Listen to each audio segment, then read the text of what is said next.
लोग धमकियां दे रहे हैं उनको गिरफ्तार कर उनके खिलाफ कानूनी कार्रवाई की जाए। समाजवादी पार्टी के नेताओं का कहना है कि यही धमकी अगर स्वामी प्रसाद मौर्य को बीजेपी में रहते मिली होती तो अब तक आरोपी को गिरफ्तार कर उसे जेल में बंद कर दिया जाता। लेकिन स्वामी प्रसाद मौर्य अब समाजवादी पार्टी में है, ऐसे में उनके खिलाफ जो अभियान चलाया जा रहा है उस पर सरकार गंभीरता नहीं दिखा रही है और ना ही पुलिस इस पर एक्शन लेती दिखाई दे रही है। ऐसे में उनकी सुरक्षा को खतरा है और सरकार और पुलिस को इस पर ध्यान देना चाहिए। ध्यान देने के साथ ही सरकार और पुलिस को जल्द से जल्द आरोपी को गिरफ्तार कर सलाखों में कैद करना चाहिए ताकि स्वामी प्रसाद मौर्य की सुरक्षा को सुनिश्चित किया जा सके। सपा नेताओं ने और भी कई गंभीर आरोप लगाए हैं और कई मांगे की हैं, लेकिन मांगों पर असर क्या होगा, सरकार क्या एक्शन लेगी, वो तो आने वाले वक्त में पता चलेगा।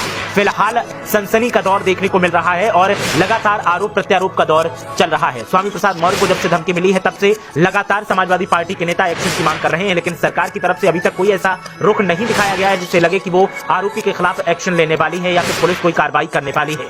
आपको बता दें कि स्वामी प्रसाद मौर्य को जब से धमकी मिली है तब से स्वामी प्रसाद मौर्य के परिवार में भी सनसनी का माहौल है और उनकी सुरक्षा को लेकर परिवार के लोग भी चिंतित दिखाई दे रहे हैं। स्वामी प्रसाद मौर्य को जब से धमकी मिली है तब से अखिलेश यादव से भी प्रतिक्रिया की मांग की जा रही है, लेकिन अब तक अखिलेश यादव इस पर कुछ नहीं बोले हैं। आने वाले वक्त में वो क्या प्रतिक्रिया देते हैं वो देखना दिलचस्प होगा, लेकिन फिलहाल स्वामी प्रसाद मौर्य ने अपनी जान माल की सुरक्षा के लिए सरकार और पुलिस से सीधे एक्शन की मांग की है।